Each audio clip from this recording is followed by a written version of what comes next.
Pernah kepikiran nggak gimana caranya teknologi yang super canggih itu bisa benar-benar nyambung sama tujuan strategis sebuah bisnis? Nah, ini tantangan besar di zaman digital, dan ada satu bidang ilmu yang jadi kuncinya. Jadi pertanyaannya kan, apa sih jembatan itu? Gimana kita bisa mastiin kalau investasi gede-gedean di bidang teknologi itu benar-benar ada hasilnya buat sebuah organisasi? Jawabannya, sistem informasi. Eits, tapi ini bukan cuma soal coding atau hardware ya. Ini tuh ilmu yang nyatuin tiga elemen krusial. Teknologinya sendiri, orang-orang yang menggunakannya, dan struktur organisasi tempat teknologi itu berjalan. Tujuannya cuma satu, bikin teknologi benar-benar kerja buat bisnis. Oke, sekarang kita bedah lebih dalam lagi, kenapa bidang ini tuh penting banget. Ini semua tentang gimana caranya kita menempatkan keahlian kita di posisi yang paling strategis di tengah dunia teknologi yang luas banget ini. Nah, coba lihat deh diagram ini. Keren kan? Di paling bawah itu ada fondasi komputasi kayak hardware dan software. Di atasnya lagi ada platform TI. Nah, sistem informasi atau IS itu ada di puncaknya. Dia yang merangkai semuanya untuk menghasilkan transformasi dan kecerdasan digital. Jadi intinya gini, sistem informasi itu yang mengubah teknologi jadi senjata rahasia buat menang saing di dunia bisnis. Terus, kalau kita udah jago di bidang ini, karir kayak apa sih yang nungguin kita? Yuk kita intip peran-peran ahli apa aja yang bisa kita isi setelah lulus dari program ini. Lihat deh, beragam banget kan pilihannya. Dari bisnis analis yang jadi penerjemah, project manager yang jadi eksekutor, sampai enterprise architect yang jadi seorang visioner. Ini tuh bukan sekedar peran teknis loh, ini adalah peran-peran kepemimpinan strategis yang ikut nentuin masa depan perusahaan. Coba kita sorot salah satu peran yang paling strategis, enterprise architect.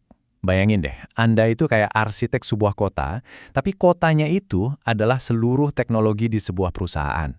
Anda yang mastiin setiap bangunan, setiap aplikasi, setiap database, itu dibangun untuk mendukung visi besar perusahaan. Wah, dampaknya luar biasa besar. Sekarang, kita geser ke peran bisnis analis. Nah, Anda ini jembatan vital antara tim teknis sama manajemen puncak. Anda itu orang yang ngerti bahasa keduanya, yang bisa nerjemahin kebutuhan bisnis jadi spesifikasi teknis yang bisa dikerjain. Tanpa Anda, proyek-proyek keren bisa aja gagal di tengah jalan. Tentu dong, buat ngisi peran-peran tadi, kita butuh skill yang spesifik. Nah, sekarang kita lihat yuk, gimana program ini ngebangun kompetensi-kompetensi inti yang kita perlukan. Ini dia beberapa kemampuan utama yang bakal kita asah.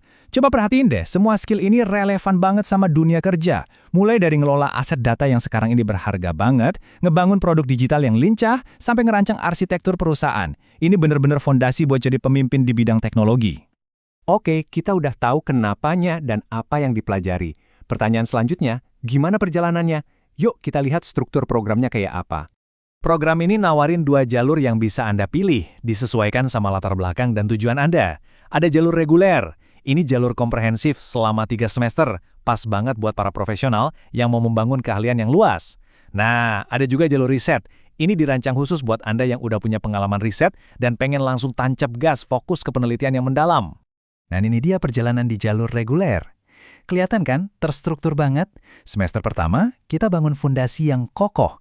Masuk semester kedua, baru deh kita mulai spesialisasi dan siapin proposal tesis.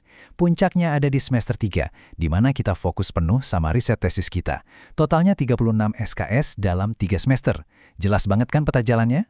Tentunya ada beberapa target kunci yang harus kita penuhi. Yuk kita lihat daftarnya sekilas. Pertama, menyelesaikan minimal 36 SKS. Selanjutnya, indeks prestasi kumulatif atau IPK harus di atas 3,00. Dan terakhir, skor TOEFL minimal 477. Ini menunjukkan komitmen pada standar internasional. Sekarang, kita sampai di bagian yang paling menginspirasi. Mengambil gelar ini di ITS itu bukan cuma soal memajukan karir pribadi Anda. Ini tentang jadi bagian dari sesuatu yang jauh lebih besar. Ini adalah kutipan langsung dari visi ITS. Coba deh resapi kata kuncinya. Berkontribusi pada kemandirian bangsa. Ini sebuah tujuan yang kuat dan mulia banget kan? Nah, disinilah poin terpentingnya.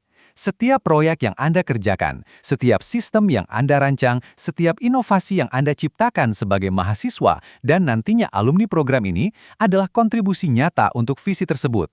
Anda secara langsung ikut mendorong kemajuan bangsa ini lewat teknologi. Jadi, pertanyaannya sekarang bukan lagi cuma apakah Anda siap untuk gelar magister, Tapi, apakah Anda siap untuk ikut merancang masa depan?